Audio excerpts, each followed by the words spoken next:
All right, thank you.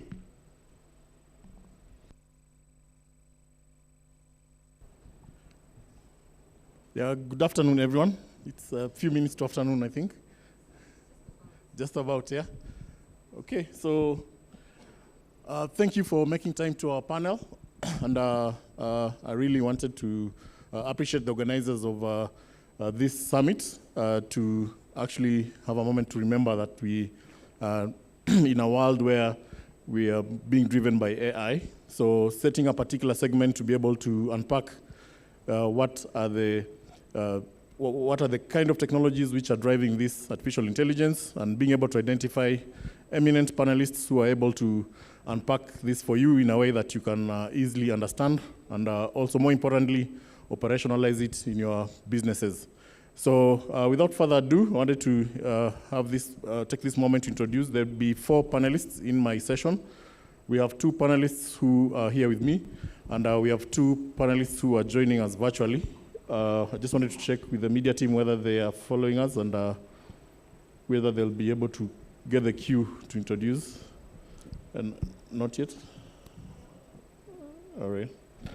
Okay, so I'd like to start with the introductions. So basically, I'll turn to my left and have the gentleman right next to me to introduce himself. So thank you, Timothy, and it's a pleasure being here. And this is my first physical conference I've had in a long while. So it's great to be back, and people are not wearing masks. So it's excellent. So Hartnell Ndungi is my name, Chief Data Officer at Absa Bank Kenya, PLC. I look after 4 key specialties in the bank. Number 1 is artificial intelligence. The second one is business intelligence and analytics. The third one is data management and governance. And the final one is model analytics. Thanks. Good afternoon. Is it afternoon?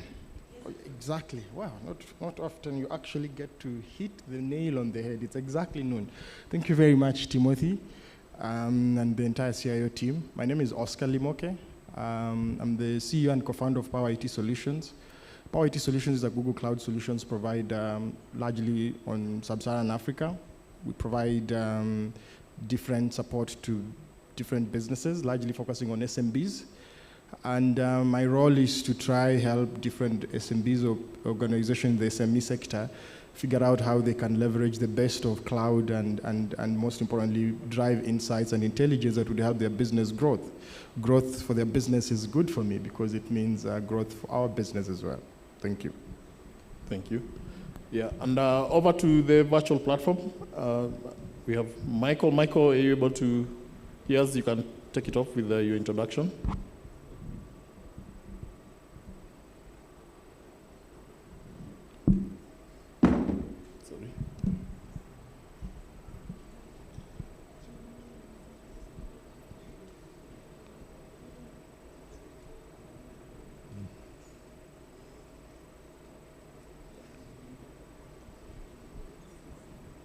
Okay, come. Oh, Michael, you're on mute.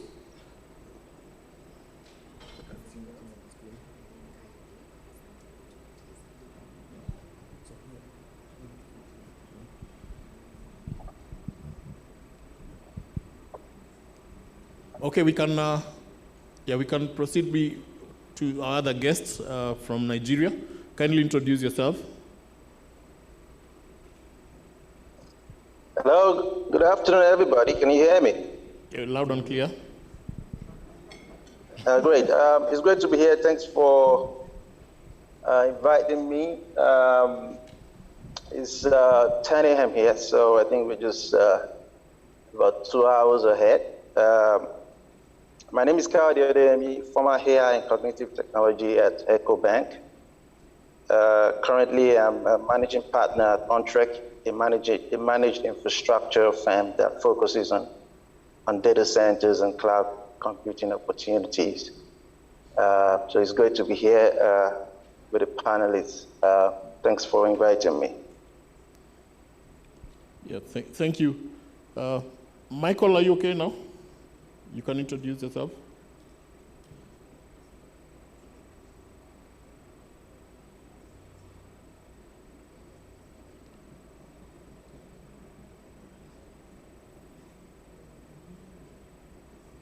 Okay, so I think we'll revisit Michael when he's sorted out technically. But basically, we wanted to set the ball rolling, and the first item in our agenda will be exploring 3 agendas. The subject matter is looking at the cloud convergence, looking at how cloud convergence in the age of artificial intelligence is driving data-driven innovation. And to set us up on this, we'll be looking at some clear definition on what exactly is this we're talking about, and then we'll be able to explore what's driving it, and get to hear from the panelists how they're doing it in the organizations, and how you, as the esteemed guests in this summit, can be able to operationalize that same aspect in your businesses. We'll give you an opportunity to have some questions for feedback if time allows. Yeah, so basically that will be the flow of this session. Yeah, so starting again from Hartnell, kindly just tell us, what's your understanding of the subject of cloud convergence, and how does it drive data-driven innovation? Yeah, so it's interesting. We are bringing 2 concepts together. Number 1 is the convergence of cloud. Second one is how we use AI in this new ecosystem that we're trying to look at.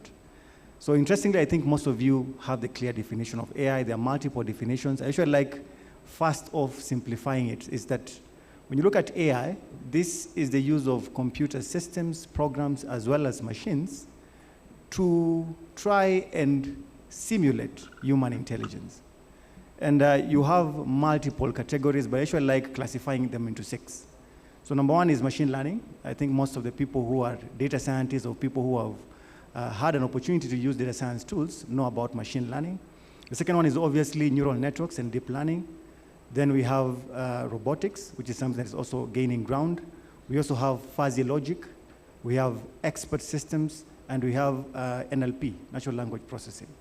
So if you look at these key areas and start thinking about the history of the SEM, it started off with the very niche teams of people who were actually looking at how were they able to use mathematics, computer science, to bring this capability to life. And the kind of tools they were using mostly were either desktop specialized developed tools. And you actually had, I remember when I was actually learning my R and Python many years back, is that you had to actually install some of this software. You had to download packages and actually start seeing exactly how do you start delving or exploring this world of AI. Now, with cloud and with more systems now moving to the cloud, you're also seeing the importance of having AI living in the cloud. And I can tell you the benefits are enormous. Trying to see exactly, I don't need to deliver or download packages to start building models in AI and machine learning. I can actually get this on the cloud. So the topic actually tries to bring to life the aspect that as we are actually changing our world, as we are actually adopting the 4th industrial revolution, then we actually need to start using AI, data science, machine learning at a frequent level. Again, now that we're in the post-COVID era, we are actually seeing that most organizations have actually changed their strategies. It's no longer about just being able to come up with a strategy that you have to keep on adopting technology year on, year out. It's all about now using what is easily deployable, configurable, and that's the cloud. So in the AI and cloud convergence space, I will say that the time is already here. We, as a bank at Absa Bank, we're already using a cloud provider, and we're actually deploying a hybrid cloud model. We're already using so many use cases that are touching on AI, and it's actually bringing this to life and saying, this is the kind of conversation we're supposed to be having. How do we ensure that as we are building more data scientists, we are also understanding that the easiest way to move faster and get value out of AI and data science is using the cloud? Thanks. Thank you, Hartnell. So what I've been able to get from you is there's a stack of technologies which is involved.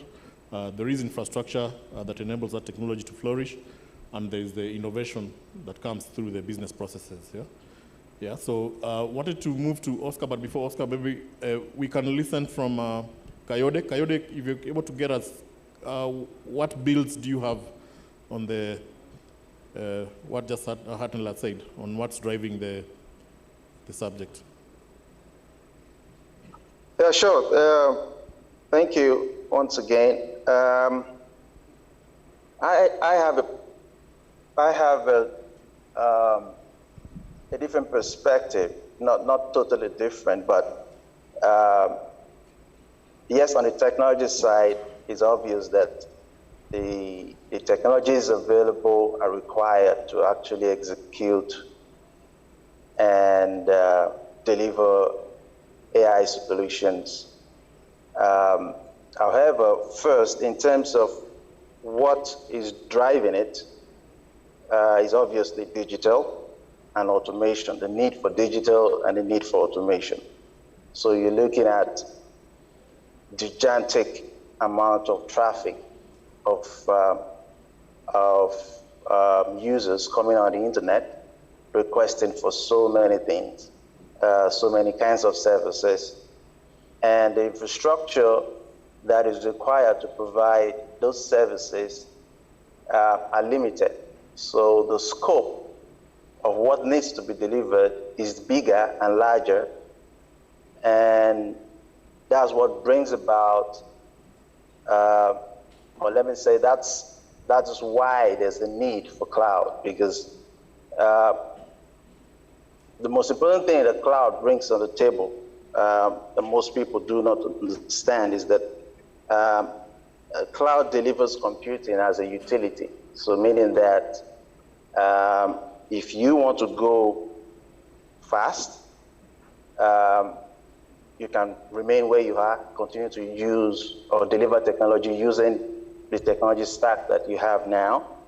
But if you want to really go far, right, you need to leverage cloud technology because the underlying technology in cloud is actually distributed.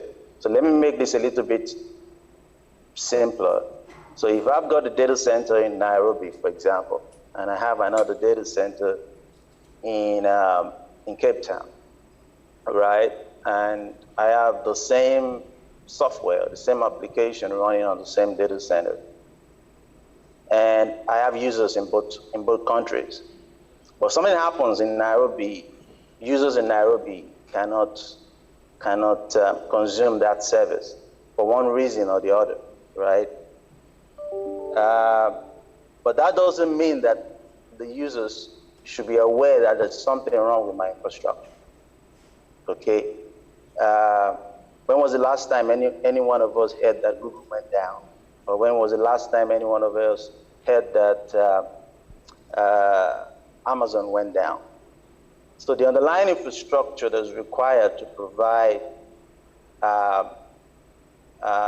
services, digital services for billions of users requires that infrastructure needs to be distributed, meaning that it should not be placed in a single location. It should be in multiple locations so that when my users or where your users are distributed globally, right, they are able to consume those services irrespective of whether my data center in Nairobi goes down or not. Users should not care about that, right? They should just continue to enjoy their services without feeling it. So that is at the infrastructure level. So the need for that AI is the fact that there is so much workloads, there's so much complexity in the digital space that is beyond human comprehension or that is beyond human labor to execute. So meaning that the need for digital, the need for automation is so much required today than before because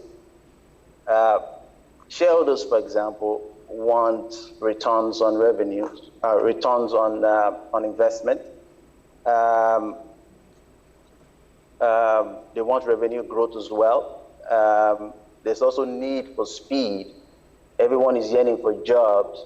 So there's a lot happening that digital can provide. So hence, you cannot rely on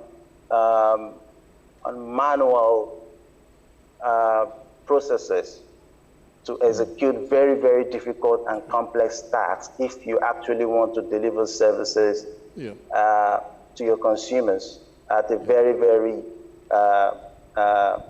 speedy rate. You understand what I mean? And at the same time, be able to deliver to your shareholders and investors. Yeah. Thank you. Thank you, Kayode. And you brought in a very important aspect of times having changed, and the kind of infrastructure that is being used at large now in the corporate is one that is distributed. Yeah, so both Hartnell and Kayode have talked about the technology and the changing times in terms of expectation of the business users. Oscar, perhaps you could touch on a different tangent. Yeah. Yeah. I think it's very interesting listening to the people who've just spoken, who have a much more experience in the enterprise. I have much more experience working with SMBs. And interestingly, their points of view and whatever they're talking about converges exactly with the realities we see with SMBs. Every business collects tons of data. Everybody here believes data is a new oil. Everybody believes the more data we have as a business, the more data we can get about our consumers, the more data we know how we're doing, the better decisions we'll make. But now we've collected too much data, it's overwhelming us. We have no ability to actually make insights, to make intelligence out of it, and even to store it. I remember a few years back when we all would store movies and whatever in our disk drives and all that. How does a business actually, the convergence from point of view we're seeing is you have too much data, it's stored across different assets, across different services, across different devices, and there's need to actually drive business intelligence on a near real time. You want to actually know how many of our clients are going to be falling for payment in the next election cycle, and that's really where the AI is actually coming in. The AI is working tirelessly behind and trying to, churn your data, process your data, more like a refinery behind of all your data points. Considering how they sit across different places, I'm not very sure how you are able to, as a business, make a very quick data-driven decisions manually. You would have to get people actually collecting and putting together all these data to just build insights. And you're not going to build insights, you just collect the data. To build insights, you need actually to go through the data, pass through, find patterns, find whatever the previous data looks like, look at whatever the future insights look like, and be able to provide those intelligence to business is what everybody's looking. The data is too massive. As my colleague here said, when you're running AI, you actually need to train these your models first of all. The data needed just to train these is humongous. You need to test it first of all before you put it into production. Testing these needs quite ridiculous amount of computing capabilities, and sometimes you just need to test for really sporadic times, very short periods of times. It doesn't make any sense for organizations to invest huge or put huge investments in physical. And I'm not saying this on-prem infrastructure is actually bad. It's actually still here to stay and all that. It's just that sometimes you want to run something really quickly, get you quick insights, make a quick decision, and move on to the next thing as opposed to going over the same thing over and over. So where we're seeing is cloud is converging with AI in that particular reason where business need to get more insights quickly, faster, and always. You actually want insights finding you as you go along, not you going to look for it. Thank you. Yeah, thank you, Oscar. And Michael, are you ready? You can make us an introduction and submission. Hi, good afternoon. Can you hear me? Yes, we can. Yeah, I guess I was muted during my last introduction. So my name is Michael Meshe. I'm the CTO for Sol Kenya. And just jumping in straight into the conversation, I think when you talk about the convergence of cloud and AI, I think as much as you've seen this now booming because of all the changes you've had, I usually take a step back and try to look at its journey, and I see it started off in the gaming industry, where we had, of course, just purely for storage purposes, you just use the cloud to store your game profiles and your saved games so that you could move between multiple consoles.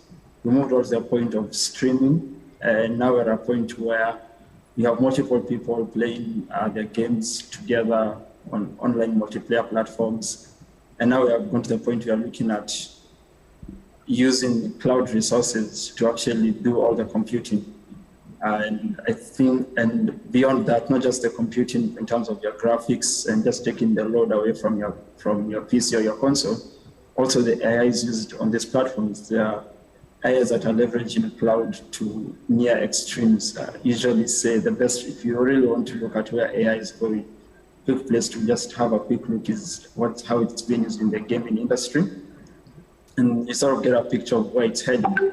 We are seeing how AI is being used within gaming to create unique experiences for multiple users on one single platform.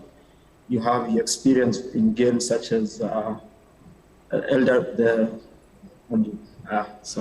experience on games like Fortnite being quite unique, and if you're playing the RPG role-playing games which are online and you have NPCs which are then playable characters, you really see how far advanced AI has gone to make your journey unique to yourself. And you can see now enterprises borrowing such knowledge, such techniques from the gaming space to bring on so they can ensure that their services, one, not only do not, of course, do not have a heavy load on end user devices, whether it's a phone, whether it's a tablet or a PC, but also to ensure that that experience is unique, having the AI also now take up the load of helping you with the decisions, predictions, and creating a unique experience. Thank you. Thank you, Michael. So we would like to switch gear and moving on to the next phase of this panel discussion. And basically in this phase, we wanted to focus more on the operationalization. And basically, starting with Hartnell, we have most organizations which are on the transitory phase.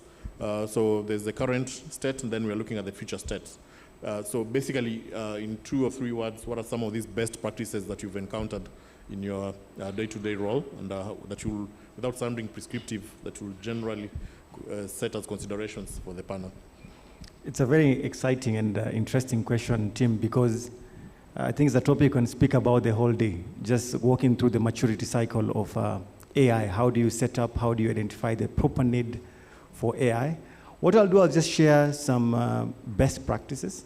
I've been fortunate enough to just set up data teams in Kenya and also consulted out of Kenya with regards to setting up data capacity.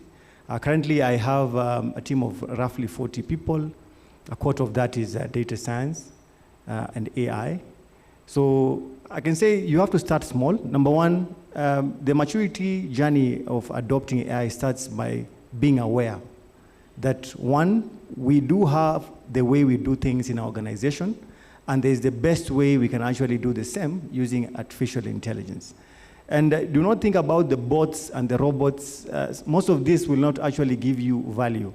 If you look at what actually gives you value at a quick or a quick return on investment on your AI journey, you start looking at things like machine learning. You start looking at simple things like automation. So there are multiple models out there that you can actually be able to adopt. So first, start small, get to be aware of what is outside there.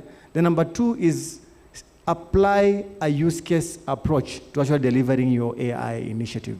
Do not go out and start procuring everything. And I'm sorry to the vendors. If you go to the vendors, they will actually sell for you everything and anything about AI. They'll tell you, you don't have AI, I'll give you the best AI that everyone is going to be asking for your business card.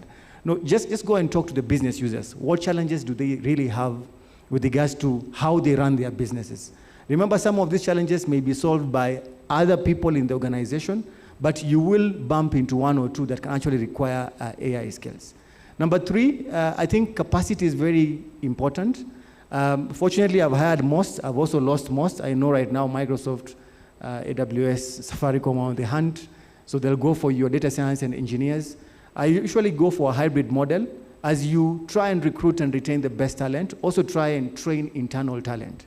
So I do have the bulk of my team who are actually normal business people, people who are actually tellers sometimes, and people who are actually IT people who have become the best data scientists and engineers in the organization. So I go with a hybrid model, see exactly how you can build that capacity. And number last is show value from day one. In this world of data, technology, AI, if you do not show value to your key stakeholders, and I'm talking about tangible value. In my team, from more than 300 use cases that we do within a year, we're able to tell you to the coin level, what is the return on investment? Are we helping with cost reduction? Are we helping with efficiency? How are we helping with asset growth or income growth? So be able to come up with metrics that are able to show data value through data monetization and data commercialization. That's in the space of AI, thanks. Yeah. Thank you, Hartnell. So quickly to you, Oscar, in terms of cloud, what's your take? What is the best that we need to derive from cloud when you're talking about AI, and we're preparing ourselves to start innovating on the cloud? What are these things that we need to keep in mind when procuring or sourcing for cloud solutions? So this applies to whether you want to build a data-driven AI business or just considering cloud. First of all, you must understand, why do you want to do this in the first place as a business? Not because we told you, not because you figure out that's the best thing that will make your business look nice. That first step involves looking at what are the different data sets your business has. You generate so many data points each day, every day, structured and unstructured. Knowing what kind of data the business has and figuring out, could this data find more optimal use, for instance, if we made it easily accessible. We have data points that are all siloed everywhere. And everybody doesn't see that challenge. So understanding all the different places your data sits and how, of course, one of the best practices I was reading in an article recently is probably what ABSA is doing, having a chief digital data officer on the C-suite. Many people don't understand or think this data doesn't make any sense. We have the wrong people, but actually the people will give you the intel and the reasons why we need to put together all these different data points and analyze them and actually even provide a justification. The infrastructure we have or the investment we'll have to make to just make so much sense out of this data doesn't make sense out of the output we'll get if we are to procure, say, our own infrastructure. Vis-a-vis, we can test this with my team, with a couple of people, and procure a few things in the cloud here and there that we need, and provide proof of concept. And once the business can see the value out of it, really, then the full scale can be deployed. Thank you, Oscar. So, Kayode, the next one is to you. You talked about distributed computing, and I think as a professional, one of the key things that has been being a challenge, posed as a challenge, is the emergence of the regulatory requirement of data sovereignty. And from that aspect that you talked about of having different data centers distributed across different regions, how, as a professional, have you been able to circumvent the regulations around data sovereignty when you're trying to achieve that objective? Yeah, thanks so much. First and foremost, this kind of question where clients ask me, where should they start from? So let me just respond to that, I always tell them to start with a use case or value assessment that already has a business model. That's number one. Number two, in terms of a question regarding data residency, yes, there's GDPR implementation or policy in virtually every country nowadays. So definitely, data residency is a big factor for having data center investment or engaging in data center investment, which is one of the reasons why we are in that space. And we have partners who have committed up to $100 million for us to build data centers and cloud infrastructure on the continent. So in terms of how we've done it, we have clients in banking, in financial services.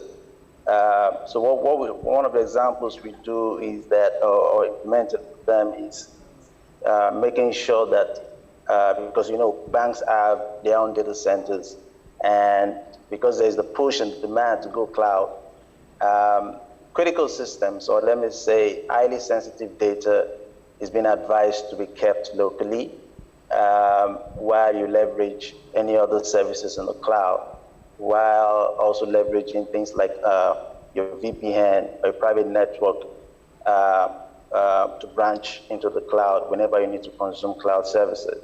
So you see things like reverse proxies, teams implementing reverse proxies from cloud services, and also coming right back into on-premise data infrastructures So that has worked pretty well. You can also leverage that for very complex AI workloads as well, because like I always tell people in the business circle that if you don't have the budget for cloud infrastructure, or your business is not core technology, right, do not go about investing in that space. For example, if you're running losses while trying to buy hardware and all of that, you shouldn't get into the space because you're just burning investors' money. So it's better you just return funds back to investors and leverage the cloud infrastructure that exists, which is actually put in place by experts in that space. A lot of investment has gone into cloud infrastructure. I mean, in terms of the numbers, we're talking about $178 billion of cloud infrastructure market growth. Market growth in 2021 alone. So a lot of investment has gone into putting infrastructure in place. Unfortunately, in Africa, the cloud infrastructure beat is not there yet. Data centers are not there yet. Just recently, the Equinix and Digital Reality came into the continent. So there's still a lot of investment that's required in that space for Africa. But then it's not that the infrastructure in terms of data centers are not there yet. So organizations should leverage the hybrid cloud model in the organization and make sure that they put security as the top #1 strategy. Yeah. They should not see security as an afterthought. That's what I'll say. Thank you. Thank you, Kayode. And I think the key take out there is important that we should leverage on hybrid models, and the regulatory landscape is still evolving. So I think that's the key take out. So I think we've been able to be caught up with time. I wanted just to appreciate the panel for taking the time to come and share their thoughts and ideas on this subject matter. So we'll still be available over the lunch break for any questions or interactions, and you can still catch up with each of them on their LinkedIn platforms or preferred mode of communication. But otherwise, that's all from us here today, and we look forward to interacting so much more. Thank you. Thank you.